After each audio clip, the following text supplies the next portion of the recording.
I agree. No doubt. All right, so what went wrong for the Celtics? Okay. First of all, Jayson Tatum. They really wasted a fairly decent Jayson Tatum game, honestly. Like the backup, I mean, Jaylen Brown was not. Yeah, I mean, Jaylen Brown had to go in the first quarter.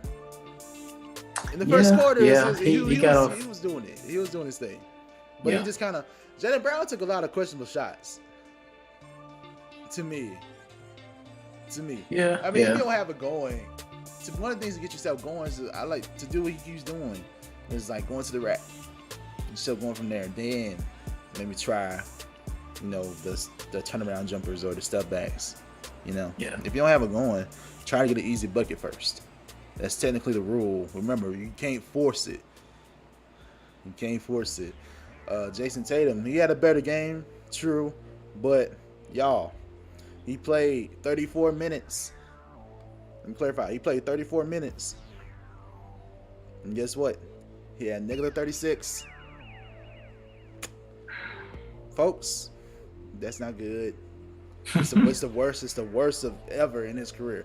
And again, plus minus tells a lot. So to explain plus minus again, when you're on the floor, it shows impact on your team based on scoring, basically.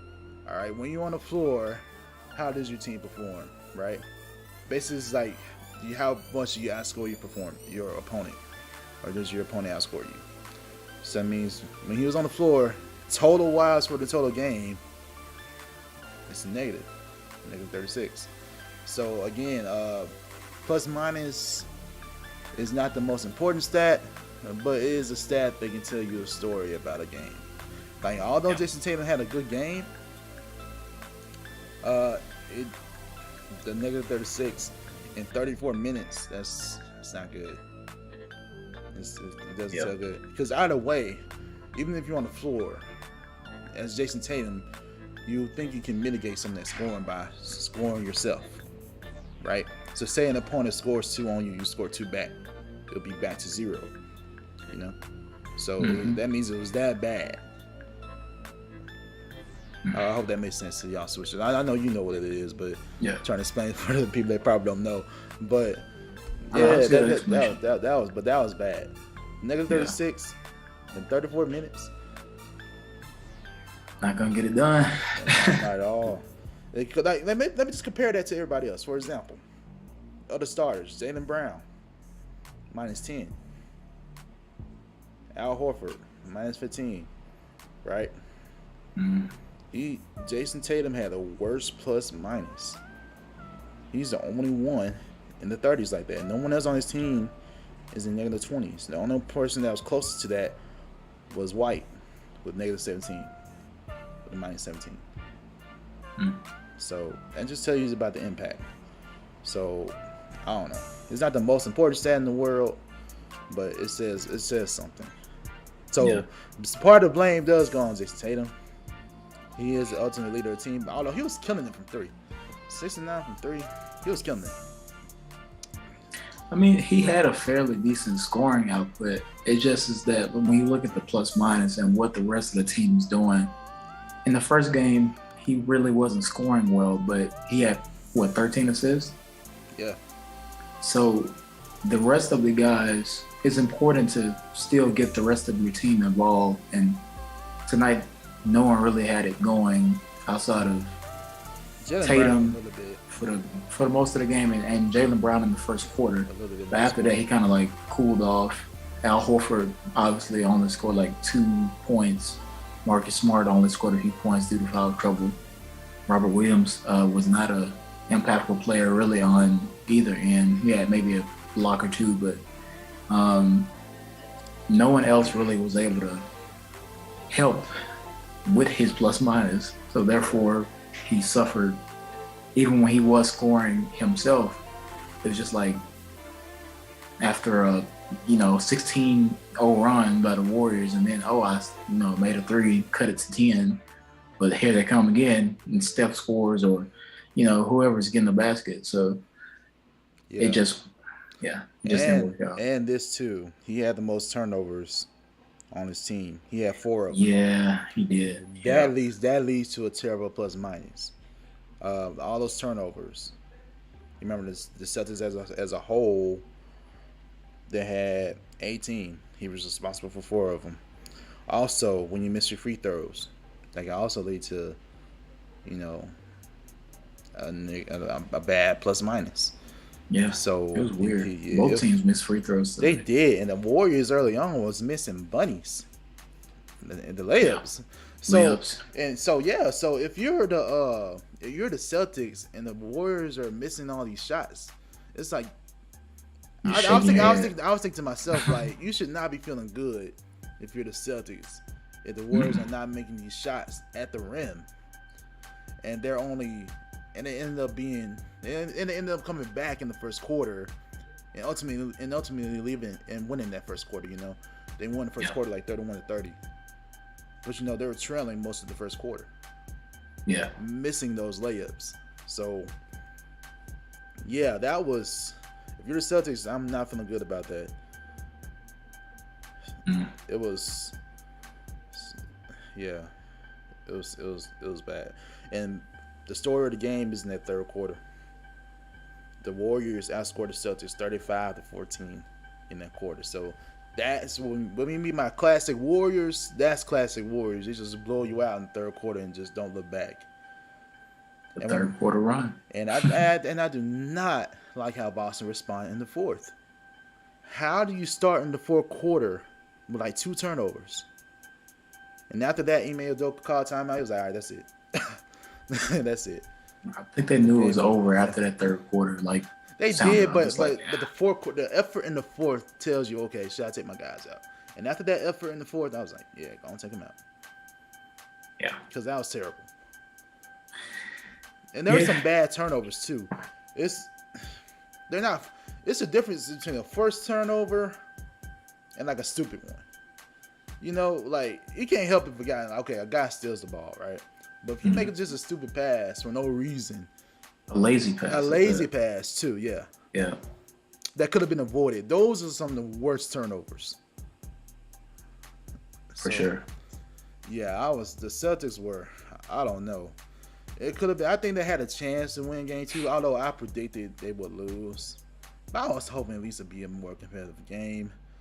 And since they lose like this, you can argue that the Warriors have all the momentum going into game 3.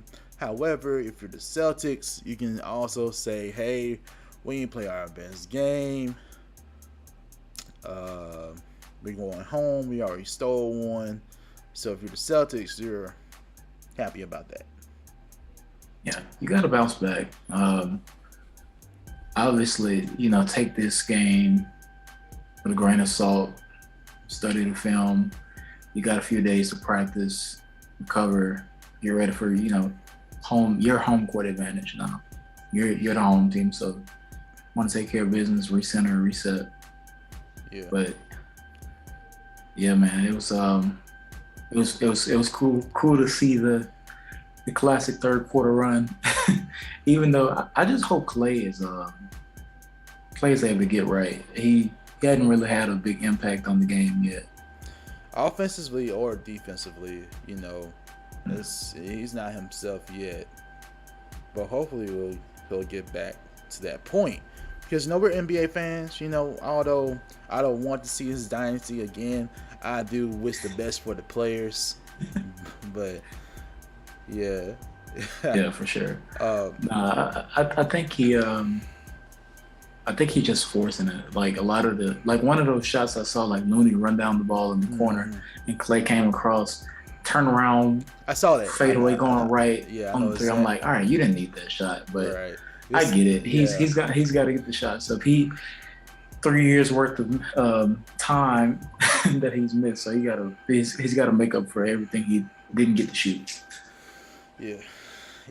Either way, he's still a threat. You still have to respect him from the 3. Oh yeah. So, and I'm glad. I'm happy with the adjustment he made. Instead of settling, he decided to drive into the paint, and that created opportunities for other shooters. So, good adjustment by them. They still play overall good team basketball, keeping the ball moving. Yeah. So, Yeah, and just a word of caution to the Warriors: do not fall in love with that pick and roll again. Like, it worked today, but most of the time, with how the Celtics defend and how they can easily switch, don't fall in love with the pick and roll. But however, if they do it early and find out it's working and they're defending the same way for whatever dumb reason, you want to make it work. But I believe the Celtics will come out and not do that. Yeah. Right? I think they'll make the adjustments. But I think I did say like before that Steph, if they run the pick and roll and they're able to get a big man on Steph, it's gonna be hard for that guy to keep up with him. Like we saw Robert Williams, we saw that with Al Horford. Yeah. It was really, even when if Steph didn't drive to the basket, he was getting a step back because he just needs a little bit of separation. And it's hard to anticipate his dribble move, like if he's gonna sidestep, crossover, or if he's gonna hesitate and go to the rim. So it was good to see that, but like you said, I think the Celtics make the adjustment next game. The Warriors have to also keep in mind and get other guys going. It was good to see a lot of guys in the rotation too. So I hope both teams make an adjustment. I just want to see a good game like you. Yeah. And Iguodala could, I know he was out tonight, he could return at some point too. Because remember, they have some days off. Yeah. So he could come back. So let's go ahead and get anything else about what went wrong for the Celtics. I think I said my piece. I talked about the turnovers, how they were trash. Shot selection was poor at times. And it was just really the turnovers. It was just so bad. So bad. And some of the lack of effort. Draymond was putting it on, which is your MVP, appropriately, for bringing that intensity and that energy and talking all that smack. And it worked. So, yeah. I think the Celtics just have to match that type of energy.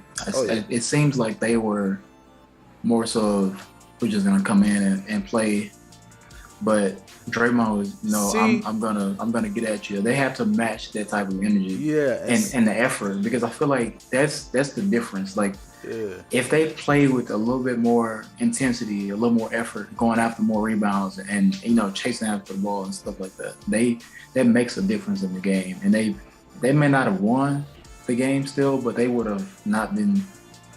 The gap wouldn't have been so big. They could have closed it a little bit more. Yeah. Do you think that has to do with, like, they already won game one, so it's like, you think that has anything to do with it? Yeah, I mean, I think the teams can get a little lax. And, we got one. That's what we were going for. And we can do the same thing, or we can just play the same way. But like I said, the Warriors, well, specifically Draymond, came with the mindset of, I'm going to make it hard for these guys in all aspects of the game. I'm going to talk. I'm going to be in your face. I'm going to be physical on defense, etc. And I don't think the Celtics players made the adjustment to that. So I do feel like, the game one performance was like, oh, yeah, we won, riding off of that, but you can't really expect it to go the same way as the next game. Definitely, especially considering the circumstances of that first game and how they came back. Yeah. This is still the Warriors. That's not typical. You've got to keep your foot on the gas. You got to. Especially in the finals of all stages. The finals is where everything can be whatever at this point. Yeah, and I really think they had a good chance in that first quarter. To really.